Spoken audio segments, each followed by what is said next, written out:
Over 25 years ago, Toyota introduced the Avalon nameplate to the US. It was designed to slot above the Camry in their lineup and deliver even more levels of quietness and luxury versus the midsize Camry sedan. Now, unfortunately for Toyota, the Avalon also developed a reputation for being an old person car, essentially a Japanese Buick. And for 2020, they introduced a TRD Avalon, the first ever Toyota racing developed version. And as you can see right behind me, I've got the 2021 Avalon TRD. And this week I'm gonna spend some time with it. I'm gonna do some 0 to 60 performance testing. And the big question I want answered, has Toyota managed to actually build an Avalon that will change your perception of this name? Stay tuned to find out.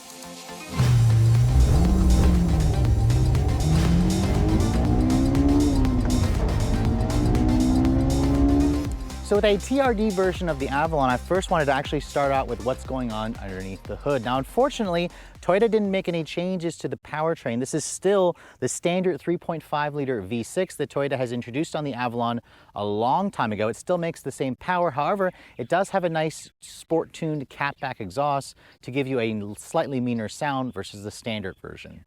And this naturally aspirated 3.5 liter V6 still makes 301 horsepower and 267 pound-feet of torque. That does make it a pretty powerful front-wheel drive only sedan. It goes out through a one-choice only 8-speed torque converter automatic transmission. Avalon does not offer all-wheel drive when you get the V6. They do offer all-wheel drive this year, but it's paired with only a 4-cylinder 2.5 liter engine that offers roughly 100 less horsepower than this.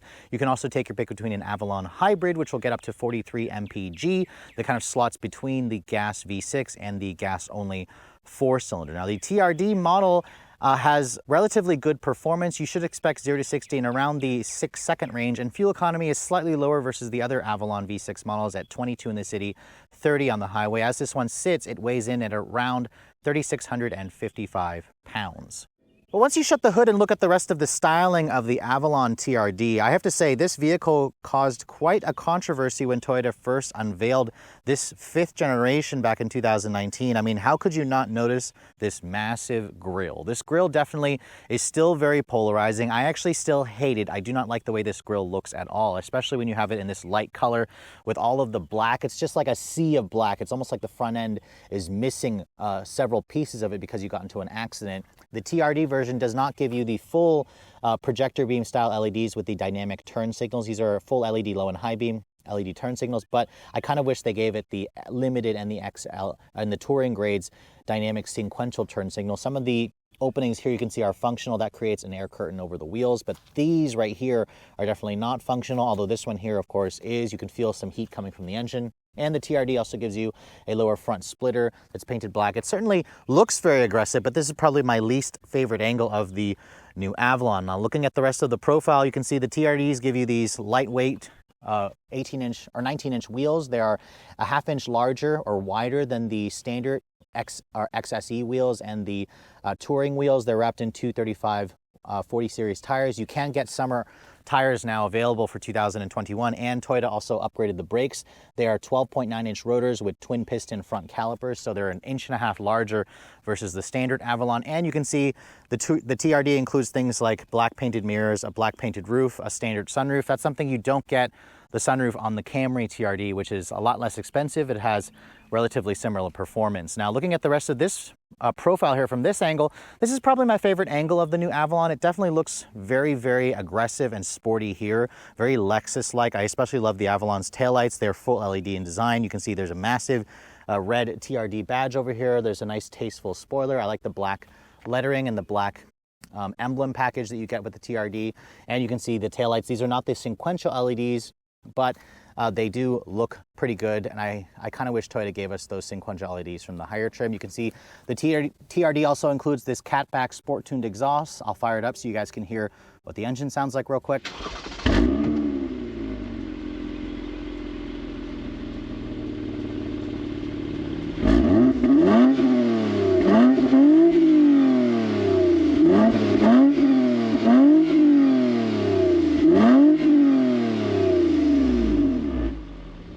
And just like the Camry TRD, it definitely has a very, very nice sound to it. So from this angle, I really like the way the Avalon TRD looks. Probably better looking versus the Camry TRD for me, although it doesn't have that bigger wing. Now, looking at the trunk capacity, Just like other Avalons, it measures around 16 cubic feet of space. The seats fold down in a 60-40 manner.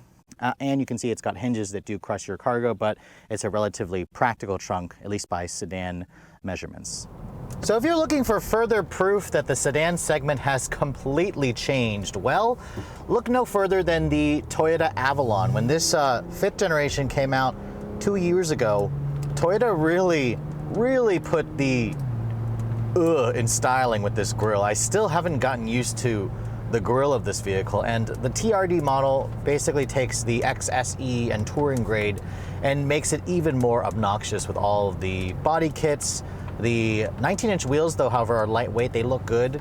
And to be honest, aside from the grille, I actually think this is one handsome-looking sedan, and it's certainly not the, your grandfather's Avalon that you remembered from a decade or 2 decades ago. This vehicle sheds its stodgy Japanese Buick image very much, and the TRD model takes that to new levels. I mean, when I first drove this car last year, I was actually relatively impressed. I like this car more than the Camry TRD because the Avalon does give you more features. I mean, yes, it's still missing ventilated seats. I wish it had the ventilated seats and the memory seats from the limited and the touring grade trim.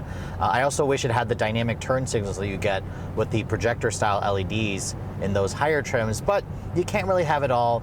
Although I do think Toyota should have included that in this specific grade. But what you do get is some nice goodies, including that lovely TRD Sport exhaust, which it sounds pretty good still, but unfortunately Toyota didn't add any more horsepower. They didn't add any kind of trickery to the transmission, so we still have the same 8-speed automatic, which is tuned for comfort. I do have it in a sport setting here, and now that I have it in, I have a 0 to 60 timer for this car, I'm gonna actually test out what we can do 0 to 60 wise. So let's go ahead and see what we can do. And I'm just gonna floor it from a stop.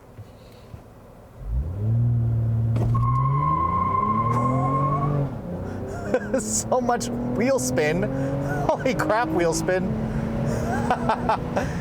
And right off the bat, our first run, I got 0 to 60 in 6.27 seconds. 6.27 seconds is pretty respectable, but it shows you the limitations of front-wheel drive. Front-wheel drive with a conventional torque converter automatic, this isn't going to put down the numbers the way an all-wheel drive car can. You heard how much wheel spin it's got. It's not great. If this car was all-wheel drive, it would certainly be able to do better. If it had a turbo, it'd be better, but it's still pretty respectable and it sounds pretty good. Let's go ahead and try it one more time. I'll just try it from a stop here this time.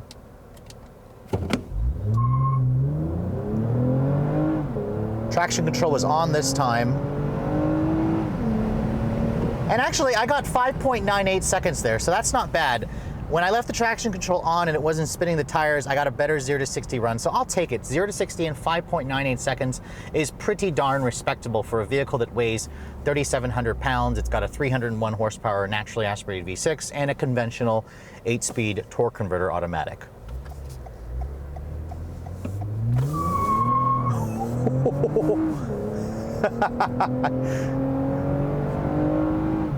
Now, thankfully, there isn't any torque steer or wheel hop, really, just plenty of wheel spin. You do have slightly wider tires for this TRD model, and Toyota has stiffened the front springs by around 10%. The rear spring damper rates are stiffened by about 15%. And the steering has also been beefed up. This is a surprisingly nimble vehicle that handles extremely well. And it's surprising because now we're on that TNGA architecture, same one on the Camry. The car feels relatively stiff. I forget that this is an Avalon. You can easily forget that this is an Avalon because it doesn't drive as big as it is on the outside. It's only about 3 inches longer than the Camry. Steering is remarkably sharp and quick, just doesn't offer much in terms of feedback. The suspension stays pretty neutral. And you do have these paddles on the wheel, which they do a decent job of rev matching. It's just when I pull the paddle to upshift, they're relatively slow to respond as soon as I pull the paddle. Best just leave this vehicle in drive, or there's also a sport setting in the gearbox. When you prod your foot, it's actually not bad for a torque converter automatic. It's actually not as bad as it could be. So Toyota has a really good sedan on their hand here. I'm just not entirely sure it's a sports sedan. Yes, the Avalon TRD screams sports sedan. It screams look at me, mostly in the grille, but I do find the wheels, the body kit, the rear spoiler, the rear taillight design to be quite tasteful. So I can see why it does pretty well in that regard. The seats in this vehicle also are slightly different on the TRD. They have slightly thicker bolstering. They also have this suede Alcantara with the red stitching. These red seat belts, they add at least 5 horsepower. I'm kidding there. But again, if you know, this is a vehicle that I wouldn't necessarily say is track ready. You do have upgraded brakes, which the brakes on this car actually feel pretty good. I actually like how bitey, how grabby they feel. Inspires a good confidence. This car does not have the adaptive dampers that you'd get in the touring model, but it still has a surprisingly good ride quality, and that's the difference between this and the Camry TRD. The Camry TRD has a much stiffer ride. It's a lot noisier. It's a little bit boomier from the exhaust. This TRD sport-tuned catback exhaust sounds good when you want it to, but it doesn't have a droney feel that you'd get in the Camry or perhaps an aftermarket system. So that's the beauty about the Avalon TRDs. You can still daily drive this vehicle, and it reminds you that it's an Avalon. It reminds you that it's a flagship sedan that's not going to be too annoying to daily drive. The visibility out of the Avalon is also pretty good. I can see out of it well. The hood is nice and low. The vehicle does feel a little bit long at times. But listen to that nice smooth V6. I mean, this engine is bulletproof.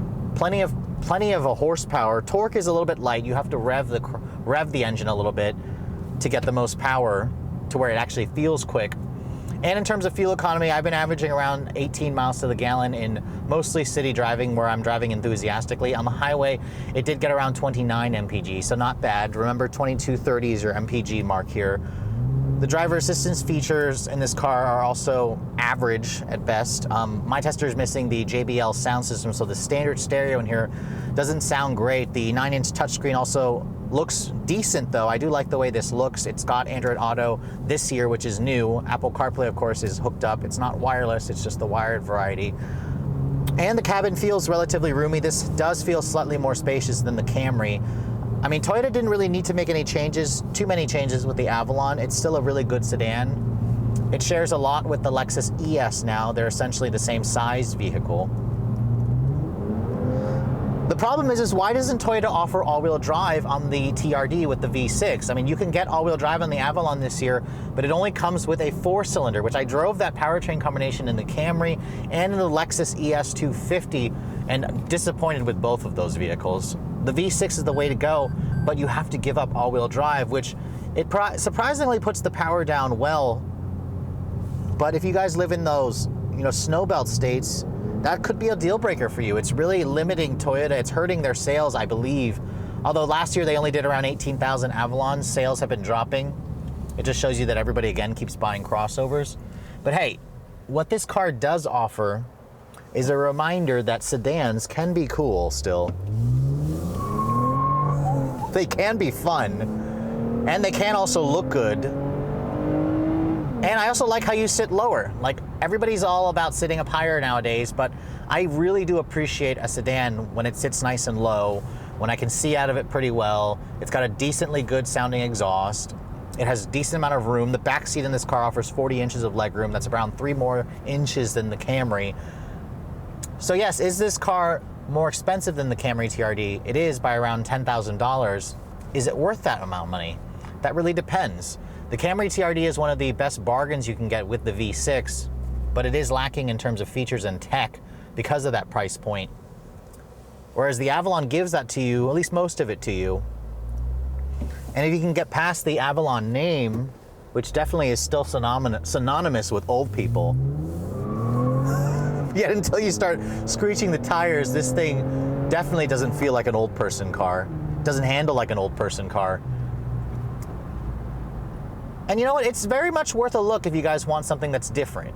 If you want something that's different, nobody will know this is an Avalon if you debadge it, honestly, because it looks like a Lexus with that massive grille. And in this new Ice Edge metallic exterior color with the black roof, the two-tone, she's a looker. It's definitely a good-looking car. So obviously, if you've never driven a Toyota Avalon before or even heard of this nameplate, it's pretty easy to look at this car and think, wow, the Avalon is actually a really fun and really sporty car. But what Toyota has done here with the TRD is completely change the image of the Avalon, at least if you go for the right trims. Obviously, if you guys want a comfort, luxury-oriented Avalon, they'll still sell you a limited model. But this TRD is surprisingly fun. I got 0 to 60 in 5.9 seconds, which is not bad. The fact that the front tires will do a burnout whenever you want with the traction control off also makes this thing pretty comical. And the looks of this car, it's still a really good-looking car from this angle, just not the grille. The interior has most of the tech features that you want, although I wish it had the cooled seats and the memory seats on the other trims. And really, the Avalon comes down to being a relatively good sedan in an SUV world, because remember, this car starts at $36,000 for a base version. The TRD actually has the most expensive MSRP of all of the trims at a starting price of around $43,125. It's actually around $500 more than a limited grade and like $300 more versus the touring grade. Now keep in mind, my tester is missing the JBL sound and factory navigation and summer tires, which would push the price to a little over $45,000 with destination. That actually makes it around the same price as the touring and the limited grades. And I would probably go for a touring because I want those additional luxury features, but that's kind of where the TRD model is perplexing to me, because I don't really know who's going to be buying this car. It's certainly an interesting sports sedan, but for around $40,000, there are definitely a lot better options out there that are slightly more performance oriented, not necessarily as comfort oriented, but for those of you who must have all-wheel drive, that's going to be a deal breaker because you can't get it with this V6 powertrain. You have to step down to the 4-cylinder, and that to me is a downgrade that I simply wouldn't accept, especially at this price point. With all that said, I hope you guys have enjoyed my full overview on the 2021 Toyota Avalon TRD. If you're also looking to see the latest cars I'm testing, be sure to follow me on Instagram at redline_reviews. Like us on Facebook, and as always, guys, please keep subscribing to the Redline Reviews YouTube channel for all the latest reviews. Thank you so much for watching. I'll catch you all in the next video.